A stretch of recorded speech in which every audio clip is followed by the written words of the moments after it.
Joyful day, beautiful beings. Welcome. Listen, if you wonder why I've got my shoes, right?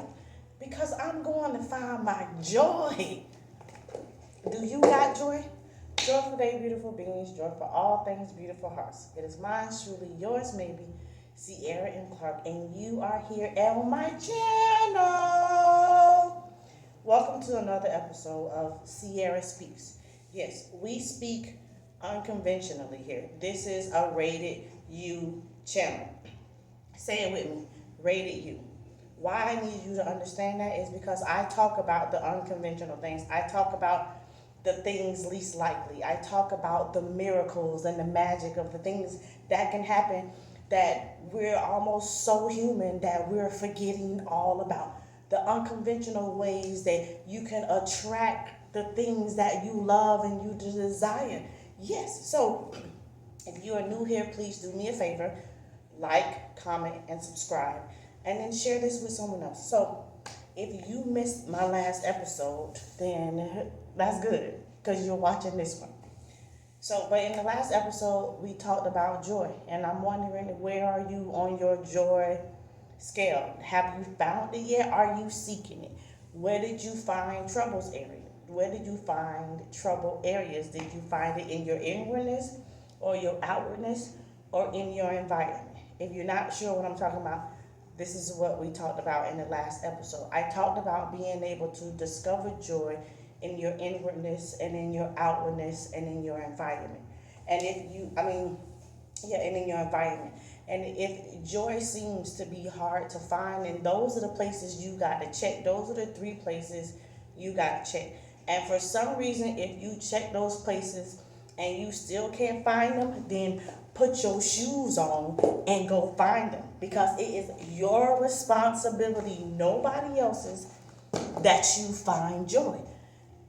It's a new year, but it's a new day. But guess what? The most beautiful thing I like to celebrate is the new second. It's a new second in the minute, in the hour, in the day. Yes, and in the second, you can find joy. You might not have it in the whole hour, but if you find seconds of the joy, after a while, your hour is going to line up, then your day is going to line up, then your week is going to line up, then your month will line up, and then your year will line up, right?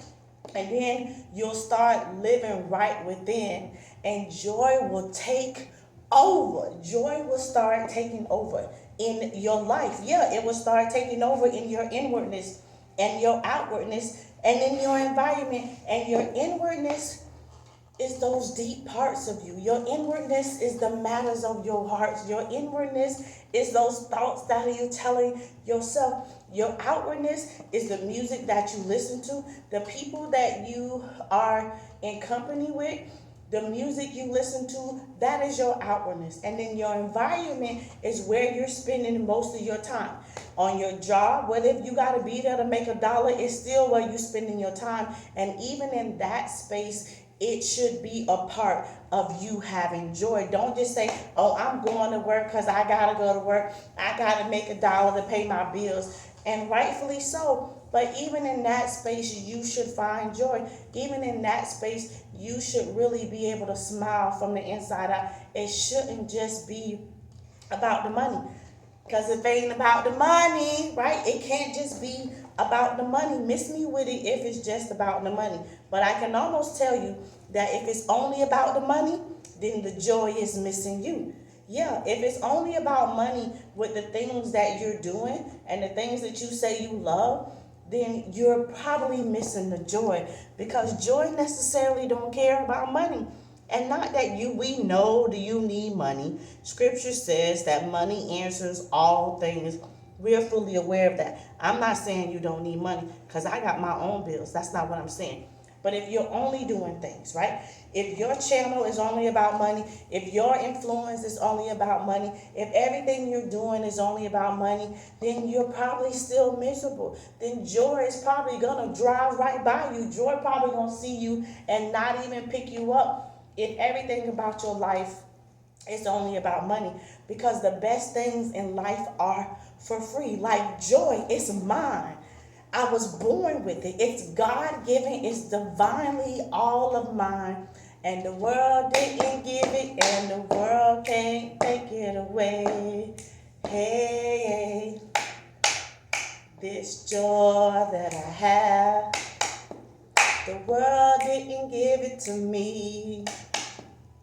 This joy that I have, right? That's what I mean by it's free. And the world ain't give it to you. And don't let your pain and your shame and who left and who couldn't see your value make you miss out on the joy that's surrounding you, but it's also within you. And it's also your God-given birth tool and element to have. It is. And you can find it with tears in your eyes, I promise you.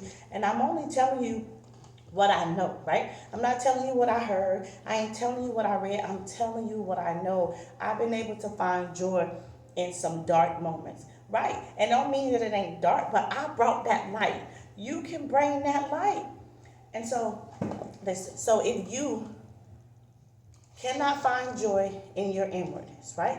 If your thoughts are just so whatever, and you are unable to slow your brain down and you can't find joy, if you are unable to turn those sweet nothings into sweet somethings, then maybe you might need to seek some help. Maybe you might need to find a place where you can slow yourself down so that you can really be able to feel the joy that is already living on the inside of you, right? And then in your outwardness, right? If the things that you are watching isn't a continuation and a watering and an empowerment and an encouragement to you living your best, most magical life, then change the channel. Change the channel. And if the table that you're eating at is only about the person at the head table, then get up. Then get up. Because I don't care how good the spread of the table looks. You add value. You bring value to the table. The fact that you sitting at the table alone, you bring value. Even if you didn't bring a dish. So if the tables that you're sitting at and the rooms that you were in don't remind you that you are magical and you bring something that nobody else can, I don't care how many degrees people have. I don't care how much money people have in their bank account, right? That has nothing to do with you. Because even in being in a room with amazing people and things and people who have outward things and tangible things that you might not have, you still bring something value because none of those people can be, you heard me? None of those people can be you, and that is the most valuable thing that you got. Period. You the bag. And tell them they need to know it. You the special ingredient. You better taste and see of yourself so you can find that joy within and it will start to overflow in every area of your life. And then you need to check your environment. If you can't talk about your success on your job, if you can't bring what's troubling you inside your community to your pastor, right? If you can't take your pain and the thing that you are experiencing and advocate for it and go to your neighborhood association and say, hey, this is what I'm experiencing. I would like to have an event around X, Y, and Z. Then you need to check those things. Then you need to advocate for change. Then you need to go to whoever the CEO is of your place of employment and say, hey, you need to consider us. You need to consider what's going on here. Yeah. And if your friends are only laughing when it's about them, if you got a friend that's only happy when she's happy and she can't be happy for you, then you need different friends, right? Because you need friends who will water you. You need friends that will cultivate you. You need friends that will cheer you on. I got your back. I got your back. Hey, hey. You need friends that's also going to check you before you wreck yourself. You want a friend that holds you accountable. You want to be in a relationship with someone that cares about you living your dream and not just building theirs. Don't be in relationships. Don't be on a job. Don't be faithful to no church. Don't do nothing that cares about you leaving your dreams home on a pillow while you help them build theirs, while you support them in their mission, while you hold them up and they watch you sleep on you. That ain't love. That ain't joy. Miss me with it. Right? And so these are all telltale signs that you can help yourself know if you're navigating in joy. Those were telltale signs that you can help yourself know if you got joy. And if you didn't check half of those boxes, then I got you, right? The link will always be in the bio, sierraclark.life, and I always got free 15-minute heart checks. So if you want to check your heart and let me see if you got a little joy, right? Let me see if you got a little joy, then you can sign up for your 15-minute heart check.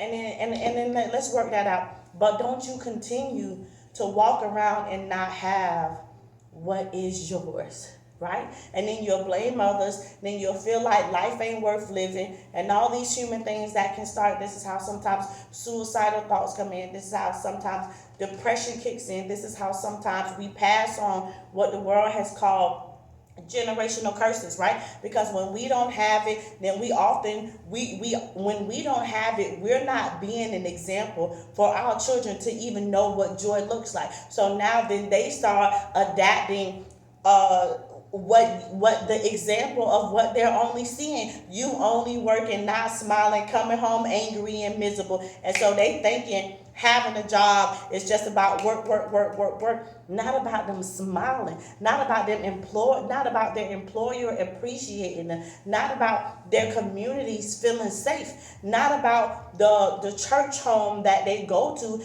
caring about what happens for real inside their home, knowing that it's not about keeping the secrets about what happened in our house while you go to another house and say, I'm all here. No, that's not what it's about. But if you leave those examples, then that is what your child, those who are watching you, are going to think it's okay. And so this is why I'm transparent, because I want you to know if I can do it, you can do it too. This is why I'm fine with crying and falling down in front of you, because I want you to see me get up. I want you to see how I did it so you can know that you can do it too.